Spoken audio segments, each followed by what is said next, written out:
The violet crystal pulsed in Qing's palm, casting an ethereal glow throughout the small cave. His eyes widened as he recalled the perfectly preserved corpse from which he'd taken this mysterious object. The wound on his chest, which had been festering and potentially fatal just hours ago, was now almost completely healed. What exactly was this thing? It could keep corpses intact for who knows how long, and apparently it could heal living people too. The implications were staggering. Qing gripped the crystal tighter, his heart racing as he looked around cautiously. Even though he was reasonably certain no other living souls remained in this cursed city, paranoia had kept him alive this long. He couldn't afford to stand around marveling at his discovery. Moving swiftly, he began his journey back to the cave, and that's when he noticed something extraordinary. Not only was his wound healing at an impossible rate, but his entire body felt rejuvenated. The bone-deep weariness that had plagued him for days was completely gone. Under normal circumstances, Qing could maintain his current running pace for maybe an hour before collapsing from exhaustion. But he'd already been running for well over an hour, and he felt like he could continue indefinitely. In fact, he was practically bursting with energy. Along the way, he even managed to snatch a fallen bird without breaking stride, careful not to kill it, but simply rendering it unconscious.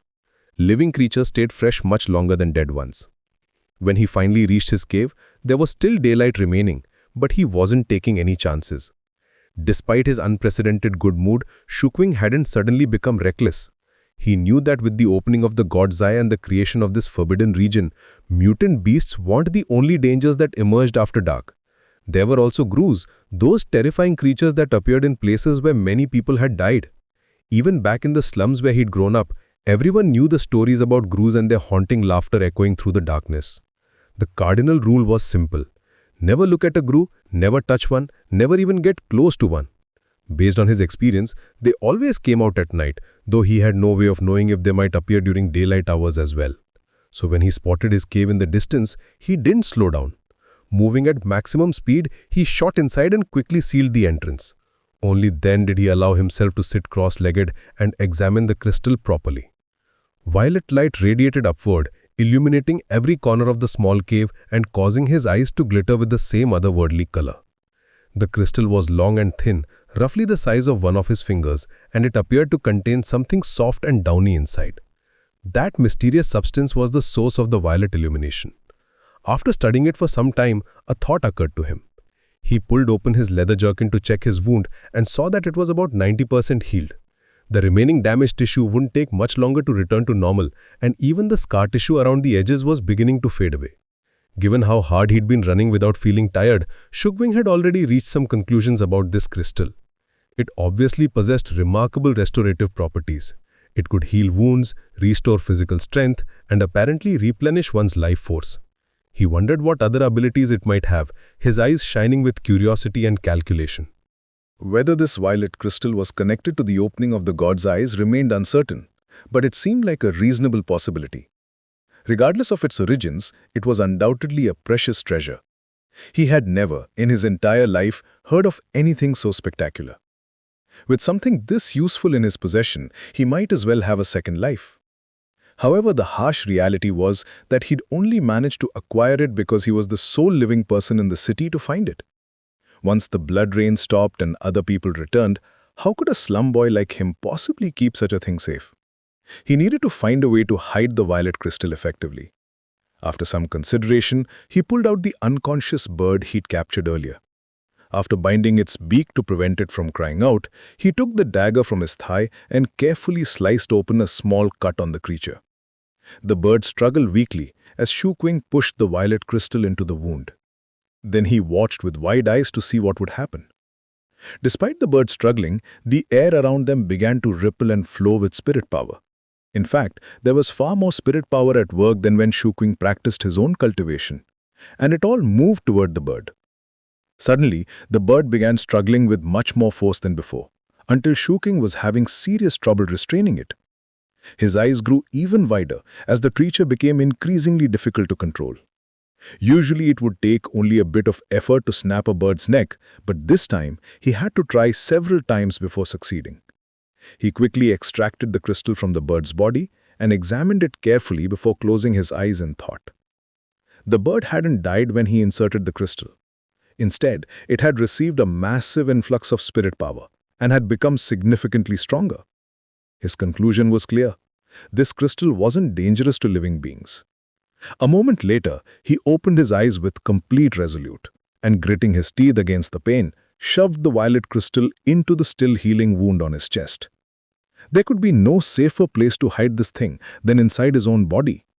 Besides, his experiment had just proven that having it inside him would bring significant benefits. As the crystal entered his body, the wound continued to heal, and simultaneously, he felt himself beginning to tremble. Then he witnessed flows of spirit power that far surpassed anything from his bird experiment, rushing toward him from all directions, even emerging from the ground itself. The volume was so astonishing that Qing's skin turned a faint green color. At the same time, intense coldness filled him from head to toe due to the high concentration of mutagen in the spirit power. However, Qing had been prepared for this from the beginning. Without hesitation, he began using the sea and mountain incantation, and as he did, the spirit power entering his body separated from the mutagen. Therefore, only pure spirit power flowed through his meridians and into his body. Moments later, popping sounds rang out inside him, as if accumulated blockages were being cleared away. His flesh and blood felt invigorated and healthy, and within his mind appeared the image of a goblin, extremely lifelike and energetic. The sea and mountain incantation was indeed a cultivation technique, but it wasn't cultivation magic. Rather, it was a body refinement method divided into 10 levels that corresponded to the 10 levels of Qi condensation. According to his bamboo slip, each level provided the strength of a tiger. The strength of 5 tigers combined to make the strength of a goblin, and the strength of 2 goblins combined to make the strength of a hobgoblin. The popular saying went, "Goblins can move mountains, hobgoblins can transport seas." The violet crystal in his chest acted like a whirlpool, constantly rotating as it absorbed massive amounts of spirit power, causing Qing's cultivation to advance dramatically. Time seemed to blur as the popping sounds inside him grew more intense. Filth began oozing out of his pores, filling the small cave with a noxious aroma. As the impurities emerged, his body began to glitter like morning dew, and though his face was covered with disgusting grime, it was clearly fairer than before. Eventually, the flows of spirit power ceased, and Qing opened his eyes. This time, they glittered with violet light. He looked around, completely stunned. The cave was pitch black, but he could see everything with perfect clarity. Standing up, he launched an experimental punch, and sharp wind whipped through the cave. The space was too small to test his running speed properly, but based on the sensations from his arms and legs, he knew he had definitely surpassed his previous capabilities. Reaching up with his right hand, he pulled back the sleeve covering his left arm. When he saw a dark blotch the size of a fingernail there, he took a deep, excited breath. He had reached the first level of Qi condensation. According to his bamboo slip, that black spot was a mutation blotch that appeared on the left arm when practicing the sea and mountain incantation. Every advancement would produce a new blotch. Despite his excitement about becoming so much stronger, Qing tried to control himself. Walking to the cave entrance, he peered through the crack to decide whether to wait for daylight before testing his new abilities. Almost immediately, a vigilant expression took over his face as he strained to detect any sounds from outside. It was completely dark, but he couldn't hear the usual bizarre sounds.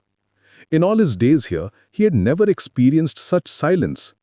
Even during daytime, when the grooves and mutant beasts were quiet, there would still be the constant sound of blood rain. But right now, he couldn't hear the rain at all. His heart pounded as he considered the implications. He waited in tense silence until a dazzling ray of sunlight suddenly shot down, entered the crack, and illuminated everything within. The light caused him to tremble as he reached out to intercept the beam, and when he felt its warmth, it slowly brought him back to his senses. Sunlight. The rain had stopped. Unsealing the crack, he slowly stepped out into the brilliant light. Looking up, he saw no dark clouds, only the dazzling sun. That light was like a sick old man who had found new life and was finally visiting the human world again.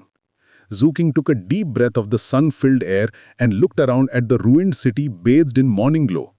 The city seemed dazzling in a way he'd never imagined possible. As sunlight swept past the crimson clouds on the horizon, like countless golden veils swimming through the sky, it burnt away the sickly fog and revealed the damage that had been concealed. Collapsed houses were everywhere, interspersed with greenish-black corpses and ghastly pools of blood. These sights roused him from his stupor and reminded him of the catastrophe that had befallen this place. Mixed emotions filled his eyes as he reflected on his connection to this city. He had lived for 6 years in the slums outside these walls, gazing down at this place, dreaming of actually living inside. Here he had found his cultivation technique. Here he had discovered the violet crystal. Here he had survived when no one else had. After a while, he sighed softly and walked over to one of the greenish-black corpses. Looking down at it, he stooped and pulled it onto his back, then began walking. Eventually reaching a public square, he put the corpse down and went to find another, then another, and another. Some corpses lay in the streets, others were buried in rubble. Some were intact, others were mangled. One by one, he carried as many as he could find to the square, where he piled them into a small mountain. Standing before the mountain of corpses with a torch in his hand, he tossed the fire onto the pile. Perhaps because of the mutagen, the flames burned intensely hot and thick smoke rose into the air. He repeated this process throughout the city's districts, and soon smoke was rising from every corner. The brilliant sun became obscured by corpse smoke, turning everything red. It was as if the sun was heaving a deep sigh, and the streams of smoke were its tears, casting shadows like tear stains on the earth.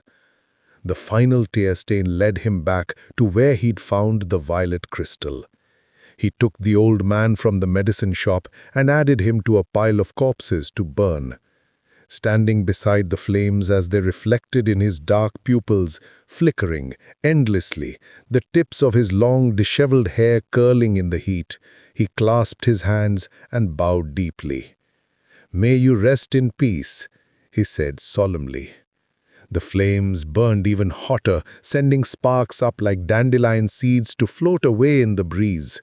However, the smoke that drifted upward contained unending regret and defiance that could never be dispelled, rising high like scars in the sky.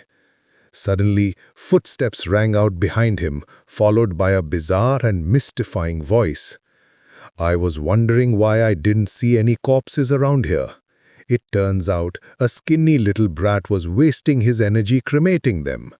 Since you miss them so much, Ashu, I'll help you join them." Shu Qing spun around, his newly enhanced senses alert and ready for whatever threat had found him in this moment of quiet reflection.